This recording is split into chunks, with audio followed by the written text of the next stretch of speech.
Assalamualaikum warahmatullahi wabarakatuh. Perkenalkan, nama saya Trianisa Fitri dari jurusan Pendidikan Agama Islam angkatan 2018. Nah, adapun video kali ini adalah untuk memenuhi tugas mata kuliah Pendidikan Keluarga dan Masyarakat yang mana diampu oleh Ibu Hajah Maisyarah MPDI. Selamat menyaksikan.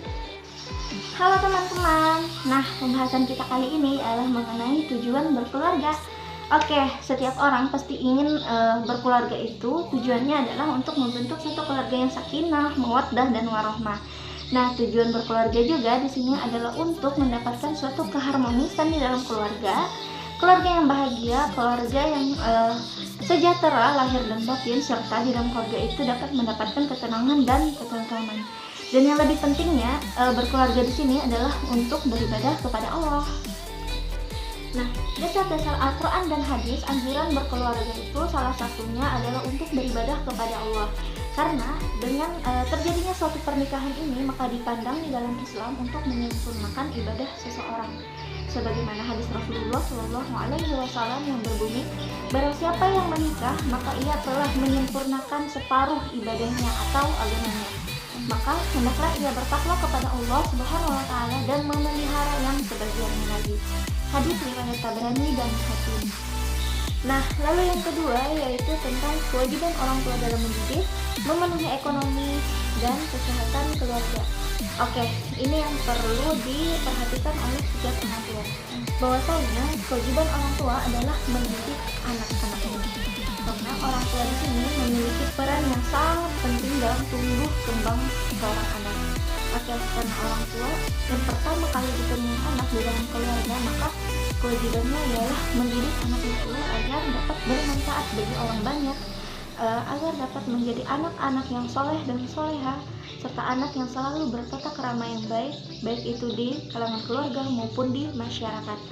Nah, yang perlu diperhatikan juga bahwasanya kewajiban orang tua lah untuk memenuhi segala kebutuhan ekonominya, mulai dari ia sekolah, mulai dari makan, pendidikan. Nah, itu adalah tanggungan dari keluarga. Begitu juga dengan kesehatan keluarga. Maka itu yang perlu diperhatikan oleh setiap orang tua untuk menjamin kesehatan keluarganya dan memenuhi segala ekonomi yang ada di dalam keluarga, terutama di dalam pendidikan seorang anak.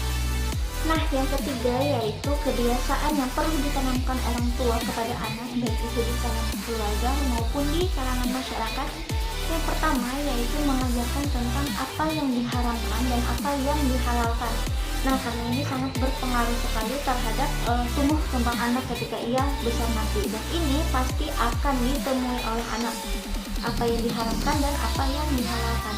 Maka itu yang perlu kita tanamkan sejak dini kepada anak, apa yang diperbolehkan dan apa yang tidak diperbolehkan. Yang kedua yaitu senantiasa selalu jujur, karena jujur ini sangat jarang dilakukan oleh semua orang.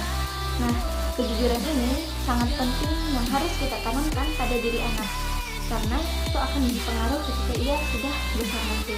Yang ketiga, selalu disiplin akan waktu, karena harus membiasakan kepada anak untuk sikap yang disiplin. Yang keempat yaitu bertanggung jawab atas segala hal, baik itu dari hal-hal kecil maupun hal-hal besar, karena ini sangat berpengaruh sekali ketika anak sudah besar nanti. Nah, lalu yang keempat yaitu metode pendidikan anak sebelum lahir dan balita. Nah, kita sebagai orang tua yang pertama bisa melakukan dengan doa, karena kita ingin anak-anak kita itu menjadi anak yang soleh dan soleha. Maka kita sebagai orang tua perlu berdoa terlebih dahulu terhadap anak-anak kita, terutama di dalam kandungan. Nah, yang kedua yaitu kita bisa mengajak anak dengan memperbanyak ibadah-ibadah yang kita lakukan, misalkan seperti sholat, puasa, zikir. Nah, seperti itu. Ini untuk metode ibadah. Lalu selanjutnya kita bisa menggunakan metode dialog. Nah, metode dialog ini kita berinteraksi dengan janin, dengan anak yang ada di dalam kandungan, seperti itu. Nah, selanjutnya pendidikan anak ketika balita.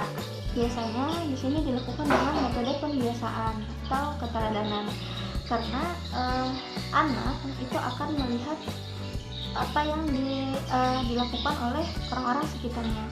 Misalkan orang tua rajin sholat di hadapan anak, maka secara tidak langsung anak itu melihat dan otomatis anak itu pun meniru.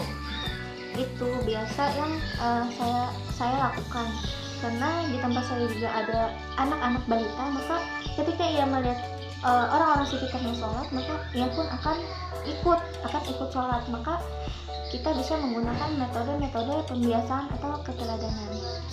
Nah, yang kelima yaitu metode pendidikan anak pada masa anak-anak dan remaja. Nah, yang pertama yang harus kita lakukan terhadap anak, bisa memberikan dengan metode ibadah yang pertama, karena ibadah ini sangat penting diberikan kepada anak-anak mulai sejak dini, karena pada masa usia inilah anak itu harus diajarkan bagaimana cara beribadah kepada Yang Maha Kuasa. Nah, lalu yang kedua, kita bisa memberikan metode tentang pembiasaan. Nah, seperti tadi, pembiasaan sholat, pembiasaan hidup bersih, itu yang harus kita tanamkan kepada anak di masa kanak-kanak. Nah, lalu yang ketiga, kita bisa memberikan metode tentang ceramah, memberikan penjelasan mengenai apa yang halal, apa yang diharamkan, karena pada masa anak-anak ini dia pun sudah mengerti. Masa anak-anak ini masih masa-masa ibaratnya labil lah, ibaratnya itu, karena pada masa inilah dia akan menemui dunia luarnya. Nah, lalu yang keenam yaitu metode pendidikan anak pada masa menjelang dewasa. Oke, jadi yang pertama, kita harus memberikan contoh yang baik terhadap anak. Lalu yang kedua, biasanya kita bakal menemukan anak ini kesulitan dalam hal memilih, maka kita sebagai orang tua harus berpartisipasi di dalam hal ini. Nah, yang ketiga, kita dapat membiasakan anak bertanggung jawab terhadap apa yang akan ia temui nantinya di masa menjelang dewasa. Harus memiliki komitmen yang baik. Mungkin itu saja yang dapat saya sampaikan.